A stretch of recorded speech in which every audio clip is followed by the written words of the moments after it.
Okay, so here is the Mathematica notebook that I wrote that shows how we're going to solve the problem 3 Michaelis-Menten using Runge-Kutta, fourth order, and a shooting parameter.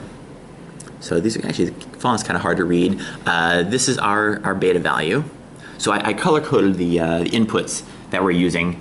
The gray inputs are inputs that are for the numerical problem, and the blue inputs are going to be the physical parameters that are relevant for the problem. So we start out with defining our beta value, and I picked that because I know this is the right answer because I've run this several times. I defined the radius ratio, so I decided that R1 over R2 is going to be 1/2 because it seems like a good place to start. I picked the number of interior points to be 100, and then that means this gives us what the step size is for the Runge-Kutta, and we have the range of that interior. Sorry, no, this is the range for the exterior. So the range of the interior goes from 0 to R1 over R2.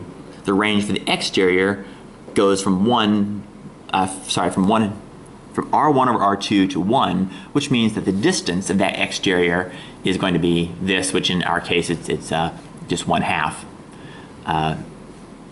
And then we have the number of points in the exterior is NPTS by R1 over R2. So we know how many points. And I think that's something we need to revisit. I think there's a mistake there, but that's something we'll come back to. That's the size of the step. And then we have Michaelis-Menten parameters, and because we're solving this numerically, that means that we have to actually have values in there. So I picked nu is equal to 100 kappa, and kappa is equal to 0.1. Just arbitrarily, I know that the ratios is around 2 orders of magnitude difference between the two. And we're going to have to look this up from literature to find out what reasonable ranges are. And then the diffusion coefficient ratio. Here I have it set to 5, but we can pick different values. Starting out with the interior, we write out our f and g functions, which, you know, those were in the previous video.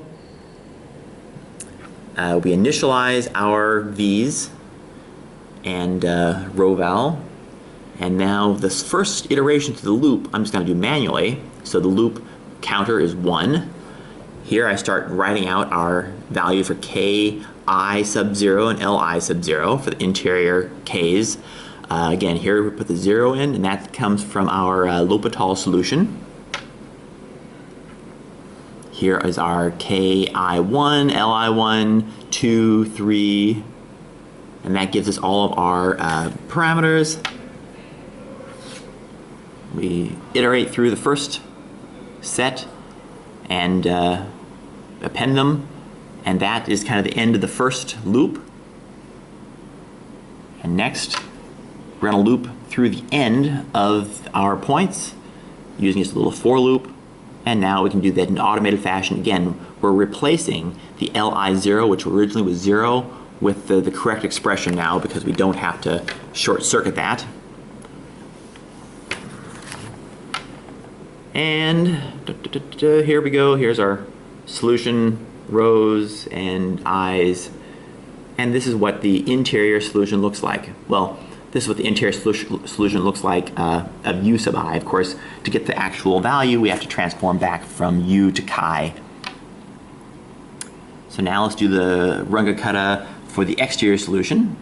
Again, writing out our f and g functions. G is now 0 because we have no consumption. We can initialize our v1 and v2 exterior and row val, taking those from the previous interior solution values.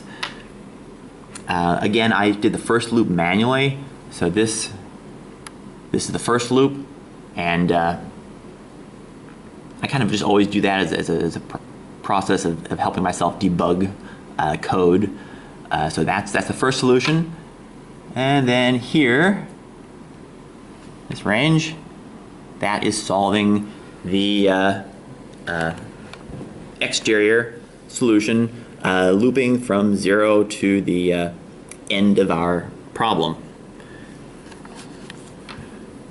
and this V1e, that at the edge of the solution, that gives us our boundary value, and it's 1.00197, and I got that because I picked this beta value, and I had to fiddle with that number until I got a reasonable value. Can I do better? Yeah, probably. We can do better, but for the sake of making this video, I just picked something kind of quick. And if we plot these now, that's what it looks like. Kind of boring. I mean, it's not particularly exciting. It's also not particularly useful, because that just gives us our u value. So we really are interested in going from u to chi, because remember we had that coordinate transformation in order to make this a solvable problem. So going back to chi, we have to take our rho value, which is going to be our x value, I guess, and then our y value is u, and u is divided by rho, right? Because we had that definition in order to get rid of that non-linear term in our differential equation. So we do that for the I interior and E exterior solutions, and then we can check that things do what they're supposed to do. So look at this. On the interior, I threw away, I should point out here, I threw away the value at 0 because we divide by rho, right? So that's going to be something which blows up, and we can't get an exact solution right at 0, but we can iterate toward that. So we have the first solution at this is our interior point. Here's our interface, and at the interface, chi interior and chi exterior are equal, and then here's our problem at exterior, chi exterior. So that looks reasonable, and if we plot it, that's what our solution looks like. So what I've done is I took this, I made another little notebook here that let me solve it, and I have another section I added for writing the solution.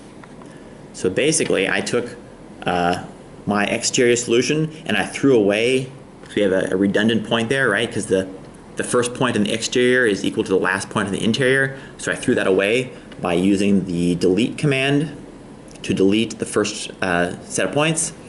And then I defined a variable called write_me, in which I joined the interior and exterior solutions, and then I exported my solution to a file called write_me, and I took that and I dumped it. You have to put an n in there, which means numerical, because otherwise you just wind up with fractions, which you can't put that in Mathematica or MATLAB or what have you. So this file name, there's lots of different file names you can use in math, or file formats you can use. Up here at the top, I defined file name is equal to blah. So this is, again, in double quotes, this is the directory where I'm storing it, plotting solutions, blah, blah, blah, blah, and then end double quotes. Now I called this d ratio 5.0.dat because I picked my diffusion ratio to be 5. Now we could call it different things. .dat, that just creates a data file in which you have an x and a y column and just writes them out.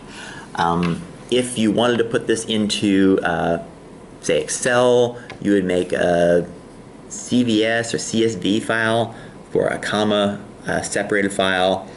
There's other file formats you can get, and you can find those just by going out of the help and looking at different options for the export command. So here you can look at different options for the export command. And what I did, just for the sake of actually seeing how these solutions would look, is I made a plot. So I'm using this software package called Grace. Originally this was called Grace, and it was available for Unix and Linux, and then they made a graphical front end for it, and it was called XM Grace, because it was using the XM library. On Macintosh and Windows, they have a thing called Qt Grace, in which they're using the Qt libraries. But it's a really nice package, I think, and it's free, so it's pretty handy.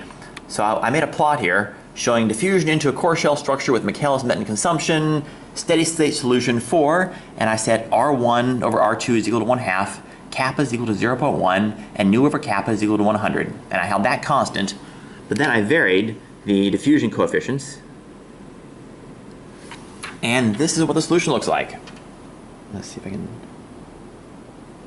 put them up here.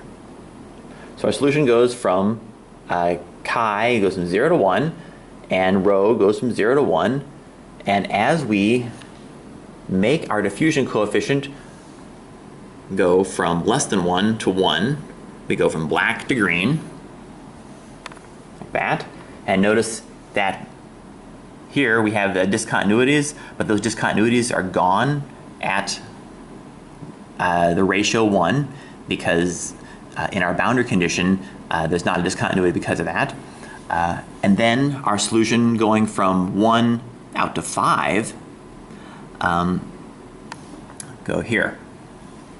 So it seems that as you make the interior diffusion faster, this becomes flatter, and you get this really steep drop off, which I think is entirely consistent. Again, there is now a discontinuity, but notice that the direction of that kink is different from here, and that's because we changed from less than 1 to greater than 1. Also notice that when I made this plot, I started out with, kind of a round 1, and I got out here and then I made it big, and that's because I wanted to see this range. So I fiddled with the numbers, and I figured out that, okay, if I pick values 2 and 5, it would fill in this, and if I just kept stepping it, I'd have to plot a bunch of more numbers, and I didn't want to do that. Also notice that I picked di over de is equal to 0.6 as my smallest, and that gave me this black curve. Now the problem is, if I'd taken that and I made it 0.5, the numerical solution would do this instead. It would go up and then down, so I'd have a slope this way. And that means that we have a region where we have a solution, but the parameters are physically not realistic. So I mean, back when you were solving roots in algebra, we call those extraneous roots. Here it's just a range of parameters over which the problem breaks down, and it breaks down because this slope always has to be positive. If you have a negative slope, then what it's saying is it's saying that anything that diffuses in is automatically getting pushed out, because the diffusion is being driven by the diffusion gradient, or the concentration gradient, right? So the very maximum you can get is you can get a slope just equal to 0, and once you have a slope equal to 0, then actually this doesn't solve either anymore, because there's no longer any flux at the interface. So the only way that you can get a slope of 0 and be meaningful is if the slope on the interior is also 0. So I think this is a kind of a nice little solution, and what we'd really like to do is to kind of map out parameter space, what's realistic, what happens as we change the value of rows, what are reasonable values for kappa and for this ratio, and how does that change these as well.